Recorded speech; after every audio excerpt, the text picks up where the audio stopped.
The clock on the wall of room 21B was a tyrant of tiny movements. Each click of its second hand was a small, insistent tap against the silence of concentration.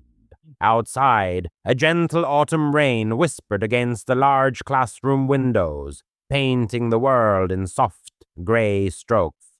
Inside, the air was warm, smelling faintly of chalk dust, whiteboard cleaner, and the sweet, papery scent of old textbooks. Miss Thorne stood before her, Algebra 2 class, her pen hovering over a complex, quadratic equation. She could feel the familiar, comforting rhythm of a Tuesday afternoon, the quiet scratching of 30 pencils, the occasional stifled yawn, the low hum of the fluorescent lights overhead. It was a symphony of the ordinary, a sound she had known for 23 years of teaching. In the back row, Kevin was trying, and failing, to discreetly text under his desk. Sarah in the front was leaning forward, her brow furrowed in genuine effort. Normal. Everything was perfectly, blessedly normal. And then it wasn't. The sound that tore through the school was not the familiar, rhythmic whoop, whoop, whoop of a fire drill, nor the staccato beep of a practice lockdown. This was a single, unbroken electronic shriek, a raw, piercing tone that vibrated in the teeth and settled like ice in the gut. It was a sound of pure technological panic. Conversations died in mid-syllable. Pencils clattered onto desks. 30 pairs of eyes, moments ago glazed with algebra, were now wide and fixed on her. In the sudden, ringing silence that followed the alarm's abrupt cutoff, Miss Thorne felt an icy serpent of dread uncoil down her spine. This was real. Locked down, her own voice sounded foreign, brittle. Everyone, away from the windows, under your desks, now! There was a frantic scrape of chairs, the thud of backpacks hitting the linoleum. From the adjacent history classroom, Mr. Reese was already at their shared connecting door, his usually jovial face a mask of grim resolve. He met her eyes for a fraction of a second, a silent acknowledgement of a shared, unspoken terror. He slammed the heavy classroom door shut. The heavy metal bolt slid home with a sickening, final thud. The silence that descended was a physical weight. It pressed in from all sides, suffocating, amplifying the frantic, rabbit-quick thumping of her own heart against her ribs. She knelt by her own desk, the cold metal a poor comfort. Peering out, she saw the huddled shapes of her students. Kevin, the would-be texter, was pale, his phone forgotten.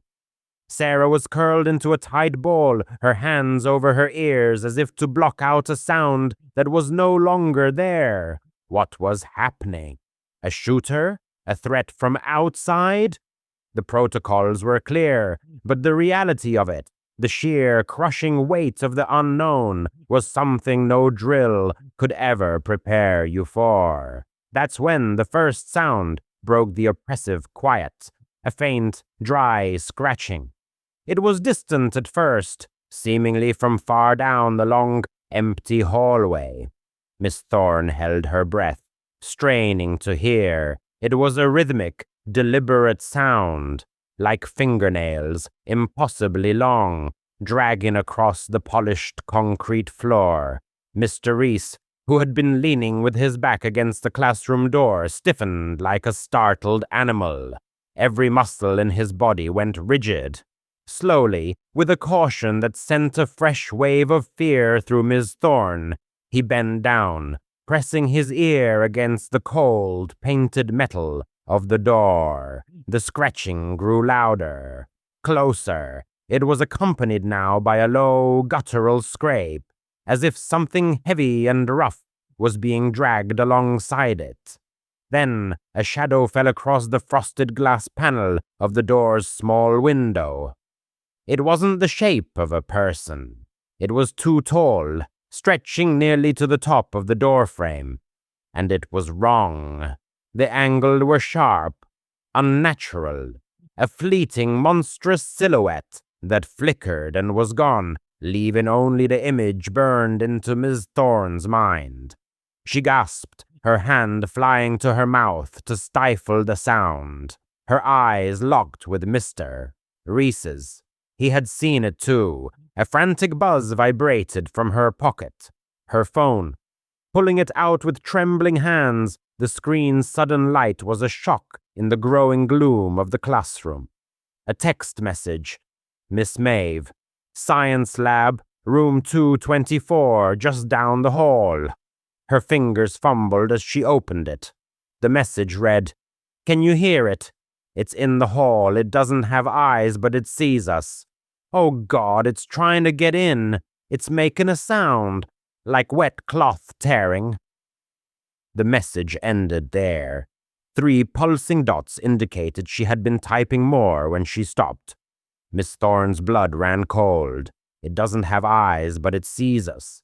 She tried to type a reply, her thumb shaking too much to hit the right letters. "Maeve, are you okay?" Before she could hit send, the lights in the classroom gave a violent, angry flicker. The fluorescent tubes buzzed, their hum climbing to an agonizing whine. They flickered again, casting strobe-like images of terrified faces across the room. Then, with a final soft pop, they died. The classroom was plunged into a profound and terrifying darkness. A collective gasp rippled through the students, a sound quickly stifled by their own fear. The air, suddenly cold, grew heavy, thick with the smell of dust and the sharp, metallic tang of ozone. The only light was the faint, sickly white glow from Miss Thorne's phone screen, a tiny island in an ocean of black.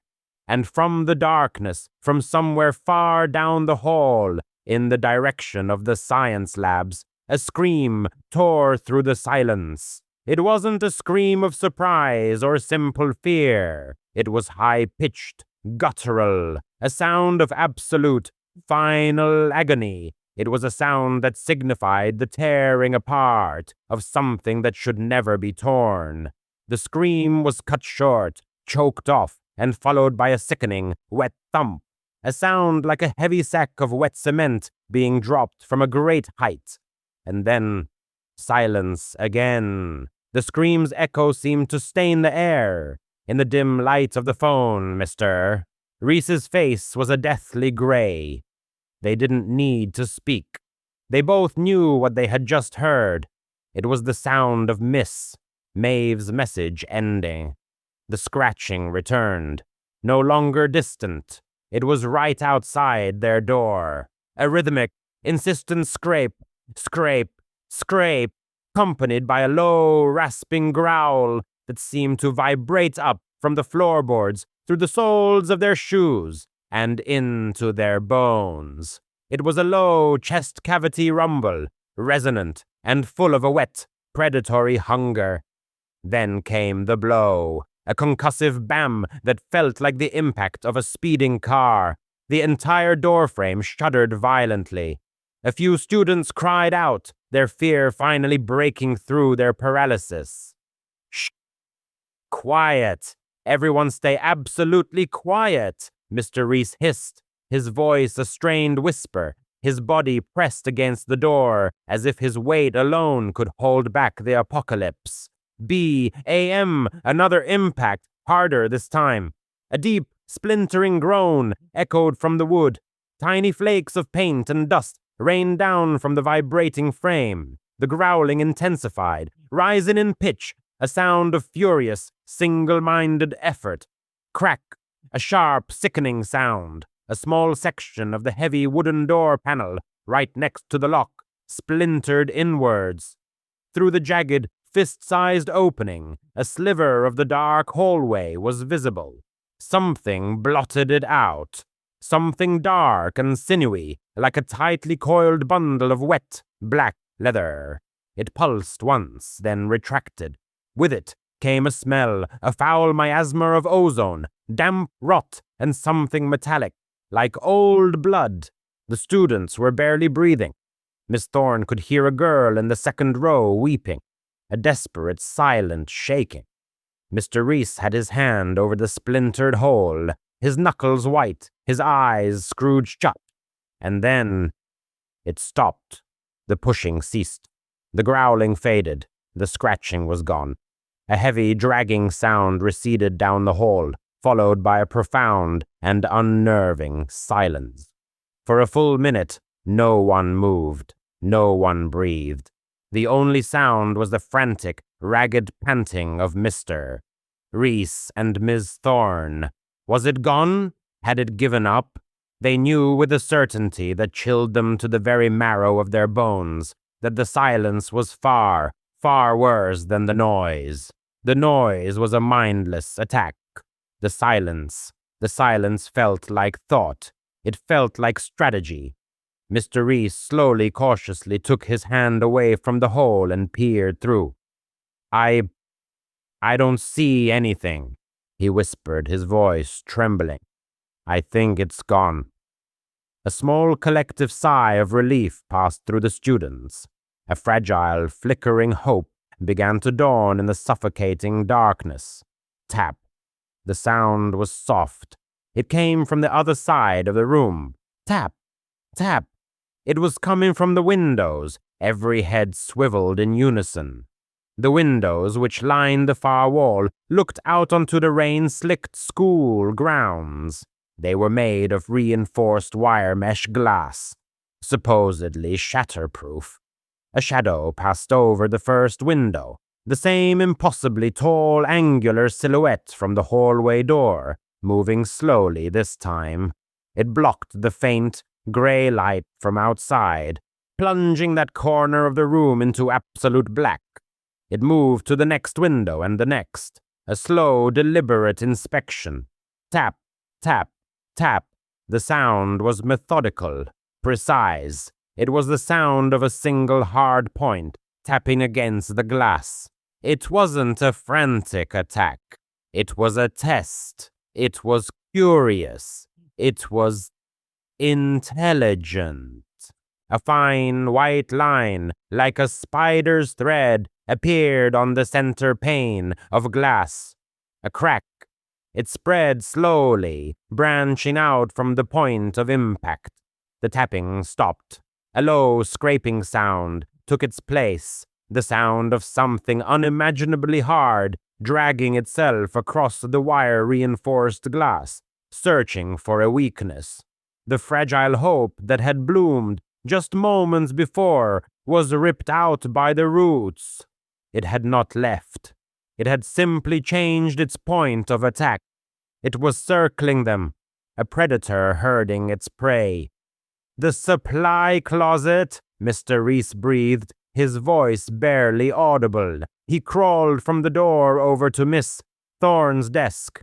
"It connects to Henderson's classroom next door. If we can get through it, maybe we can get out the other side of the building, away from this." It was a desperate, insane plan. To move 30 terrified teenagers through a pitch-black room, while a monster was actively trying to break in through the windows, but it was better than waiting to die. "Okay, miss," Thorne whispered, her teacher's instinct kicking in, pushing the fear down.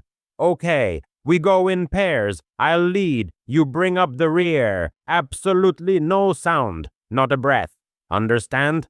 She turned to the students. In the dim glow of her phone, she could see their terrified, trusting faces. "We are going to be very, very quiet," she whispered to the room. "Follow me. Do not make a sound. Grab the hand of the person in front of you." The journey across the 20 feet of classroom floor felt like a mile-long trek through a minefield. Every shuffle of a shoe, every rustle of a jacket, every stifled sob was a thunderclap in the suffocating silence. The scraping at the window continued, a constant nerve-shredding soundtrack to their escape. Miss Thorne reached the closet door, her hand trembling, as she turned the cold metal knob. It opened with a soft, groaning click. She guided the first two students inside, Sarah and the boy who sat next to her. One by one, they filed into the cramped, dark space, a silent chain of terror. As the last student, Kevin, scrambled inside, Mr. Reese slipped in behind him, pulling the heavy closet door shut. They were sealed in. The scraping from the classroom was muffled, distant now. For a moment, they were safe. The closet smelled of dust and floor wax. They were packed in tightly, a mass of warm, trembling bodies, in the absolute dark. The other side, Mr. Reese whispered from the back. Thorne, the door to Henderson's room. Miss Thorne felt along the opposite wall, her fingers finding the familiar round knob.